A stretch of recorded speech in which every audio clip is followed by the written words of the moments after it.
Good morning, students. Welcome to online classes. This is class 10th geography first chapter. So this is your content basically. इतने chapters है. There are 7 chapters which we will be covering soon. So सबसे पहले हम लोग first chapter से शुरू करेंगे. So the first chapter is resources and development. Okay. So let's start. So, can you think and name the various items used in making life comfortable in our villages and towns? So, what's it? क्या मतलब इस पे पूछा बोला जा रहा है कि क्या आप ऐसा सोच सकते हैं, आप ऐसे कोई मटेरियल सोच सकते हैं या कुछ ऐसे वेरियस लिस्ट ऑफ नेम्स लिख सकते हैं जो कि आपकी लाइफ को कंफर्टेबल बनाते हैं. So you can definitely write this. So for example, what are those? Like mobile phones, which I am using right now, laptops. These make your work a bit easier. So and a more comfortable. So you have to just write the list of items. This is your homework number 1. Just write the list of items that make your life comfortable. Now moving forward, everything available in our environment which can be used to satisfy our needs, provided it is technologically accessible, economically feasible, and culturally acceptable, can be termed as resource. So, what are resources? Resources are anything that satisfies our need. हमारी needs को पूरा करने के लिए जो भी चीज़ें use होती हैं जो कि टेक्नोलॉजिकली एक्सेसिबल है, means the tools that can be used successfully by the people. When technology accessible is like, what is the meaning of technological accessible? The technologically accessible means it's able to like each user is able to interact with its ways that works out best for him. For example, if this is mobile, right? This is mobile and I just wanted to make the video on this and I feel bit comfortable in this rather than making on the laptop. So this means this is my technologically accessible thing. This जिसमें आपको ज़्यादा सहूलियत महसूस होती है और वो technology से एसोसिएटेड है, उसे हम कहेंगे technologically accessible. So next is economically feasible. Economic मतलब आपके बजट पे ज़्यादा प्रभाव नहीं करती, आपके बजट के अंदर आ जाती है. और तीसरी चीज़ कल्चरली एक्सेप्टेबल, मतलब समाज उस चीज़ को सही मानता है. इन सारी चीज़ों, इन 3 चीज़ों से और प्लस वो चीज़ आपकी नीड्स को पूरी करती है, इस चीज़ को हम रिसोर्स मानते हैं. बेसिक टर्म जो डेफिनेशन है वो ये है. once again we can do this. So everything that is available in our environment that we can use to satisfy our needs, provided it should be technologically accessible, economically feasible, and culturally acceptable. Okay, so these are termed as resource. So now moving ahead, this side, the process of transformation of things available in our environment involves an interdependent relationship between nature, technology, and institutions. So human beings interact with nature through technology and they create institutions to accelerate their economic development. So since this line basically indicates that humans interact with nature and through their technology. Okay, so what is this institutions about? Like, we have opened a school. Okay, the school requires the land, the resources, and everything, nature, and then the school is made up with the technologically based, like smart classes are there, computers are there, everything is monitored. So these institutions are made up to accelerate their economic development. Whose economic development are they talking about? Humans economic development. जो भी चीज़ हम बनाते हैं nature का use करके अपनी technology को, अपने जो इकोनॉमिक ग्रोथ है उसे बूस्ट करने के लिए. ठीक है. So do you think that resources are free gifts of nature? So do you think so? No, I don't think so. So do you think that resources are free gifts of nature as it is assumed by many? They are not. resources are a function of human activities. What are resources? Resources are the function of human activities. Human beings themselves are essential components of resources. So what are human beings? Human beings are itself basic or essential component of the resources. They transform material available in an environment into resource and use them. So there are so many material present in an environment, like coal. कोल कहाँ कहाँ होता है, ठीक, अंदर debris, कहाँ कहाँ आपको कोल मिलता है. वो कोल वैसे के वैसे ही रह जाएगा जब तक हम उस ह्यूमन बींग्स उसको खुदाई ना करें, कोल को निकाल ना ले और फिर उसको यूज़ में ना लाएं पावर बनाने के लिए. तो until the resources are taken out, it's a waste. So what human beings do, they transform the material available in the environment into resource and use them. Okay, moving forward, these resources can be classified on the following ways. So सबसे पहले कौन सा ways है?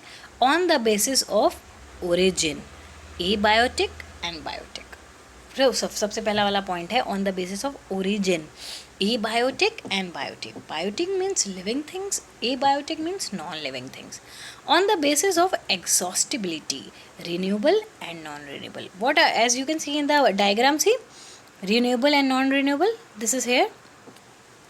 Renewable is, this can be used again and again and is replaced by nature.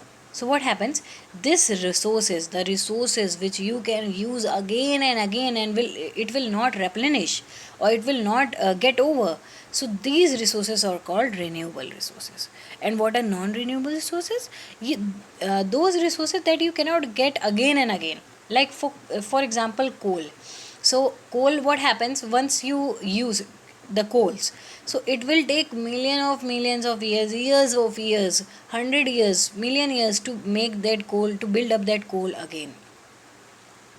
So now next, on the basis of ownership, individual, so community, national and international. Ownership मतलब किसका है, वो किसकी ओनरशिप के under आता है. सबसे पहले इंडिविजुअल, मेरा खुद का. कम्युनिटी का, एक पूरी कम्युनिटी का है वो. नेशन का है, इंडिया का है. इंटरनेशनल है जैसे यूएन, सो इंटरनेशनल है. So on the basis of status of development, potential, developed and developed stocks and reserves. So the on the basis of development, कितनी पोटेंशियल है उस चीज़ को करने में, कितने डेवलप्ड स्टॉक्स हो गए हैं, कितने रिजर्व स्टॉक्स हैं, इन सारी चीज़ों को. So as you can see the diagram, there are resources are two types, natural and human.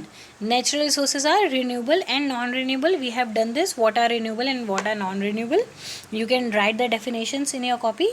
So renewable में भी दो चीज़ें होती हैं, continuous और biological. So continuous कौन सी होती है, जैसे wind हो गया, water हो गया, मतलब निरंतर चलती रहती है. सो बायोलॉजिकल में दो तरह के हैं, नेचुरल वेजिटेशन जैसे फॉरेस्ट और वाइल्ड लाइफ जिसमें एनिमल्स वगैरह भी इंक्लूड होते हैं. नॉन रिन्यूएबल में दो चीज़ें होती हैं, रिसाइकलेबल और नॉन रिसाइकलेबल. रिसाइकलेबल्स जैसे मेटल्स को एक बार फिर भी रिसाइकिल किया जा सकता है, कुछ समय लगेगा पर उनको रिसाइकिल कर दिया जाएगा. पर नॉन रिसाइकलेबल को हम बिल्कुल भी रिकवर नहीं कर पाएंगे या बहुत समय लग जाएगा, वो हमारी वो जनरेशन तो नहीं देख पाएगी. So moving forward to this page, types of resources, we have done this, we will go fast in this. So types of resources on basis of origin, biotic, they are obtained from biosphere and have life as human beings. Flora, fauna, fishes, livestock, all the natural things, all the living things are included in biotic one. Abiotic, all those things which are consumed of non-living things are called abiotic resources. कौन से, जैसे rocks, metals, ठीक है, these are non-living. On the basis of exhaustibility, we have done this renewable and non-renewable resources. Renewable resources are solar, wind energy, water, forest, wildlife. ये कभी ख़त्म नहीं होगा, आप कितना भी यूज़ कर लें कभी ख़त्म नहीं होगा. और नॉन रिन्यूएबल में कौन कौन से रिसोर्सेज आते हैं, जैसे फॉसिल फ्यूल्स जो मिलियन ऑफ ईयर्स ले लेंगे फिर से अपने आप को ग्रो करने के लिए. हमारी जनरेशन या हमारी वो जो जनरेशन है वो दोबारा उस मटेरियल को नहीं देख पाएगी अगर हम लोग इतना ज़्यादा यूज़ कर ले तो. ना next, ownership, I told you about the ownership. Individual resources. There are also owned privately by individuals. Many farmers own land which is allotted to them by the government against the payment of revenue. So जैसे एक farmer है, उसका खुद का land है, तो वो उसकी इंडिविजुअल ओनरशिप के अंदर आएगा, ठीक, मेरा खुद का. In villages there are people with land ownership, but there are many who are landless. So in villages we have read before in economics also कि कईयों के पास खुद के लैंड्स हैं और कईयों के पास खुद के लैंड्स नहीं हैं, तो वो दूसरों के फार्म में काम करते हैं, उन्हें हम कहते हैं फार्म लेबर्स. आगे, urban people own plots, houses and other properties. Plantation, pasture land, ponds, water in the wells are some of the examples of resources ownership by individuals. Make a list of resources owned by our household. So you can make the list of the resources which are used in the household. So next, community owned. Like we did the ownership of individual ownership पढ़ी हमने. Individual मतलब मेरा खुद का individually. अब यहाँ पे community का क्या? There are resources which are accessible to all the members of the community. जैसे village common में क्या क्या आता है? Burial grounds, village ponds, grazing ponds. तो ऐसी रिसोर्सेज जो पूरी कम्युनिटी के लिए होती है, जैसे कोई तालाब, कोई विलेज में कोई तालाब है या बरियल ग्राउंड्स हैं, तो वो सबके लिए हैं, आपके खुद के लिए नहीं है, इंडिविजुअल के लिए नहीं है. प्ले ग्राउंड्स, ये सब सबके लिए हैं. अब नेशनल लेवल पे कुछ चीज़ें होती हैं. Technically all the resources belong to nations. The country has legal power to acquire even the private property for public good. So see, under this all the resources belong to the country, and country when nation wants to take, it can acquire the private property also. जैसे कि अब आपने कई बार देखा होगा कि जब bridges बनते हैं, फ्लाईओवर्स बनते हैं, तो व्हाट दे डू इज़ कि वो जो एरिया फ्लाईओवर को चाहिए होता है, जो उसके आसपास के एरिया होते हैं, गवर्नमेंट उन्हें प्राइवेटली, इवन दो वो इंडिविजुअल के होते हैं, पर फिर भी कुछ कंपनसेशन देके गवर्नमेंट उस एरिया को एक्वायर कर लेती है, क्योंकि यहाँ पे गवर्नमेंट पब्लिक गुड कर रही है, वो फ्लाईओवर बना रही है, आपकी सहूलियत के लिए बना रही है. Okay, you might have seen roads, canals, railway being constructed on fields owned by some individual. Urban development authorities get empowered by government to acquire land. So urban development authorities get empowered by the government to acquire land. So government tells the urban development authorities to take over the lands just for the public good. So all the minerals, water resources, forest, wildlife, land within the political boundaries and oceanic area up to 12 nautical miles from the coast termed as territorial waters and resources thereby belong to the nation. All the area, forest, wildlife, land, political boundary up to 12 nautical miles. Underline this, means note this, 12 nautical miles 19.2 kilometre के दायरे तक from the coast से, इसको हम territorial waters कहते हैं. ये हमारे टेरिटरी के अंदर आते हैं, ये सब चीज़ें जो इसके अंदर आती हैं. Now international resources, there are international institutions which regulate some resources. So international जो रिसोर्सेज हैं, इंस्टीट्यूशंस हैं, वो कुछ रिसोर्सेज पे काबू करती हैं. जैसे oceanic resource beyond 200 nautical mile, जो 200 नॉटिकल माइल के बाहर होता है, उसे हम एक्सक्लूसिव इकोनॉमिक जोन बोलते हैं. वो किसी भी नेशन के अंडर नहीं आता, वो इंटरनेशनल बॉर्डर्स हो जाता है, इंटरनेशनल रिवर्स हो जाता है. belong to open ocean and no individual country can utilize this. Okay, now do you know that India has got the right to mine manganese nodules from the bed of Indian Ocean from that area which lies beyond the exclusive economic zone. Identify some other resources. Okay, so आपको पता है क्या, India को भी manganese के mines जो Indian ocean में present है, उनको खोदने की इजाज़त दी गई है. और वो कहाँ से, वो भी एक्सक्लूसिव, मतलब 200 नॉटिकल माइल के बाहर से, जहाँ इंटरनेशनल बॉर्डर शुरू हो जाता है, इंटरनेशनल टेरिटरीज शुरू हो जाती है, वहाँ से दी गई है. इनको परमिशन ली है उन्होंने बाकायदा. तो आप और भी चीज़ें सर्च कर सकते हैं और किस किस चीज़ की परमिशन इंडिया को मिली हुई है. Now the last paragraphs on the basis of status of development. So potential resources which are found in a region but have not been utilized. ऐसे रिसोर्सेज जो एक ही रीजन में पाए जाते हैं पर वो पूरी तरह से यूटिलाइज नहीं किए जाते, जैसे western Ghats of India, particularly Rajasthan and Gujarat, have enormous potential for development of wind and solar energy, but so far these have not been developed properly. So what is the reason? Potential resources, ऐसी जगह जहाँ पे resources का भंडार पड़ा है पर हम वो रिसोर्सेज प्रॉपरली यूज़ नहीं कर पा रहे हैं, या कुछ कुछ कारणों की वजह से वो रिसोर्सेज यूज़ नहीं हो पा रहे हैं. सो इन जगहों को या इन जगहों को हम कहेंगे potential resources. Developed resources which are surveyed, their quality and quantity have been determined for utilisation. So ऐसे रिसोर्सेज जिनको सर्वे किया जाता है क्वालिटी और क्वांटिटी में. सी क्वालिटी का मतलब है ये basically refers to the characteristic of और द फीचर्स. जैसे ये पेंसिल है, इसकी करेक्टरिस्टिक क्या है, ये हाँ this is working very dark, this is working smooth, these are the characteristic. And quantity का मतलब होता है न्यूमेरिकल वैल्यू. जैसे क्या, जैसे कि अगर मैंने 10 पेंसिल रख ली तो ये क्वांटिटी हो गई, क्वालिटी नहीं. और क्वालिटी की बात आएगी तो ये बहुत डार्क चलती है, ये बहुत स्मूथ चलती है, these all. Okay, now stocks. Material in the environment which have the potential to satisfy human needs but human beings do not have appropriate technology to access these are included among the stock. ऐसे resources जो human beings की need को satisfy तो कर सकते हैं पर human beings के बाद इतना पोटेंशियल नहीं है कि इनको एक्सेस कर सके, इन तक पहुंच सके, तो इन्हें हम कहते हैं stock. Water is a compound two inflammable gases, hydrogen and oxygen, which can be used as rich source of energy, but we do not have required technical know-how to use this purpose. Hence, this is a stock.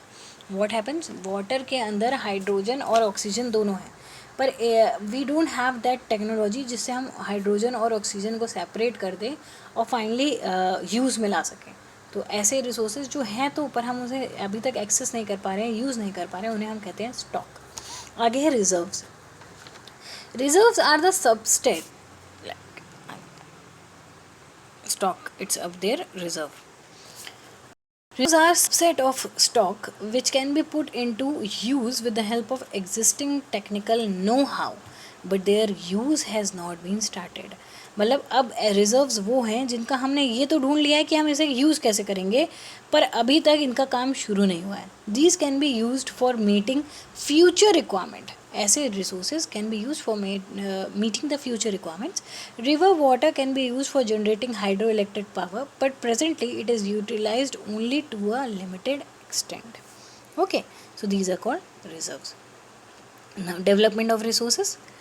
Resources are vital for human survival as well as for maintaining the quality of life. It was believed that resources are free gifts of nature. Okay, so nature, what are resources? Resources were believed. माना जाता कि resources जो है free gift of nature है. As a result, human being used them indiscriminately, means बिना कोई भेदभाव के, मतलब लगातार यूज़ करते ही चले गए.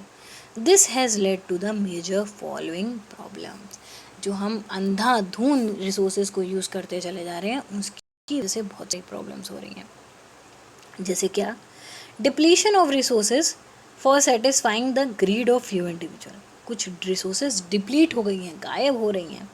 Accumulation of resources in few hands which in turn divide the society into two segments, rich and poor. So accumulation, कुछ लोगों के पास बहुत रिसोर्सेज हैं. Like it's one of the article I read was कि दुनिया की जितनी भी पूंजी है, जितना भी पैसा है वो सिर्फ 3% लोगों के पास है. दुनिया का जितना भी पैसा है, बाकी लोगों, मतलब सिर्फ 3% लोग ऐसे हैं जिनके पास दुनिया का आधा पैसा है. Can you imagine? तो वैसे ही एक कुछ लोगों के पास सारा एक्यूमुलेशन है, सारे रिसोर्स हैं. इससे क्या होता है, और कुछ लोगों के पास बहुत कम है और कुछ लोगों के पास है ही नहीं. इक्वालिटी नहीं है, समानता से नहीं रिसोर्सेज को डिवाइड किया गया है. इससे क्या होता है, दो सेगमेंट में कम्युनिटी बढ़ जाती है, रिच और poor. Indiscriminate exploitation of resources has led to global ecological crises such as global warming, ozone layer depletion, environmental pollution and land degradation. Global warming, ozone layer depletion, environment pollution और land degradation, ये सारी problems हो रही हैं. An equitable distribution of resource has become essential for a sustained quality of life and global peace. If the present trend of resource depletion by few individuals and countries continue, the future of our planet is in danger. सो अगर हम इसी तरह से लगातार उसको deplete करते रहे, resources को यूज़ करते रहे, तो फिर हमारे प्लानट का फ्यूचर डेंजर में है. Therefore, resource planning is essential for sustainable existence of all forms of life. Sustainable existence is component of sustainable development. Okay. Sustainable existence is the component of sustainable development. So what is sustainable development? The sustainable economic development means development should take place without damaging the environment, and development in the present should not compromise with the needs of the future generation. Sustainable development goals 17 sustainable development goals हैं, बाकायदा इनके ऊपर meeting हो रही है. तो इस पर क्या मतलब होता है इसका सस्टेनेबल डेवलपमेंट का? ऐसे रिसोर्सेज जिन्हें हम यूज़ कर रहे हैं, लेकिन हमें उनका development should take place without damaging the environment. ऐसा डेवलपमेंट करें जिससे आज का हमारा इन्वायरमेंट डैमेज ना हो और हम फ्यूचर के नीड्स को भी बचा सकें, हमारी जो आगे वाली जनरेशन है उनके नीड्स को भी बचा सकें. ऐसा ना यूज़ कर लें कि सब अपने लिए यूज़ कर रहे हैं और आगे वाली जनरेशन के लिए कुछ बचा ही नहीं. तो इनको हम कहेंगे sustainable development goals. Now Rio de Janeiro earth summit 1992. In June 1992, more than 100 heads of state met in Rio de Janeiro in Brazil for the first International Earth Summit. So first International Earth Summit 1992 Rio में Brazil. The summit was convened for addressing urgent problems of environmental protection and social economic development at global level. So summit का main agenda क्या था? जो urgent environmental problems protections आ रही हैं और social economic development में जो बाधाएं आ रही हैं उन्हें हटाना at the global level. The assembled leaders signed the declaration on global climatic change and biological diversity. The Rio Convention adopts the Global Forest Principle, adopted Agenda 27 for achieving sustainable development goal in 21st century. What they did is कि these all signed a agreement known as Agenda 27. इसका था कि इसमें 27 agendas थे और उनको fulfil करना था 21वीं सदी के ख़त्म होने से पहले. Now Agenda 21. In the declaration signed by world leaders in 1992, United Nations Conference on Environment and Development (UNCED), which took place at Rio, it aims at achieving global sustainable development. तो इनका मेजर एजेंडा 21 बेसिकली क्या है? ये एक declaration है जो कि world leaders ने साइन किया था under UN, United nation conference of environment and development. इनके अंडर साइन हुआ था रियो में. इसका मेन एम क्या था? ग्लोबल सस्टेनेबल डेवलपमेंट को अचीव करना. एजेंडा था combat environment damage, poverty, disease through global cooperation and common interest. One major objective of Agenda 21 is that every local government should draw its own local Agenda 21. What was it? Basically क्या है ये कि agenda 21 में 21 goals थे. जो ये जब declaration sign हुई, सारे वर्ल्ड लीडर्स ने डिक्लेरेशन साइन की थी, तो उनमें कुछ पॉइंट्स पे डिस्कस किया गया था. जैसे इन्वायरमेंटल डैमेज नहीं होगा, पोवर्टी को हटाएंगे, डिजीज़ को हटाएंगे, कोऑपरेट करेंगे, म्यूचुअल नीड्स को समझेंगे, ये सारी चीज़ें थी. ऑब्जेक्टिव था कि every local government should draw its own local agenda. जैसे अगर इंडिया वहाँ पे पार्टिसिपेट कर रहा है तो इंडिया को घर वाले जो साइन करने के बाद जब वो वापस आते हैं तो उनको खुद के 21 एजेंडा बनाने चाहिए और उन पर वर्क करना चाहिए. Okay, so we have done till here. These are the questions. See, name 3 states having black soil and the crop which is mainly grown in it. What are the types of soil found in river deltas of eastern coast? So we have not done these questions yet, but I want you to find out कि इन questions के answer क्या हैं. Once you find out we will be doing this further later. इसके बाद हम लोग यही सारी चीज़ें पढ़ेंगे, पर मुझे है कि आप एक बार इस सारी चीज़ों को पढ़ लें, एक बार डिस्कस इसके आंसर्स ढूंढ लें, ताकि जब हम इस बारे में डिस्कस करें तो आपको बहुत और अच्छे से समझ आ जाए। Okay, thank you.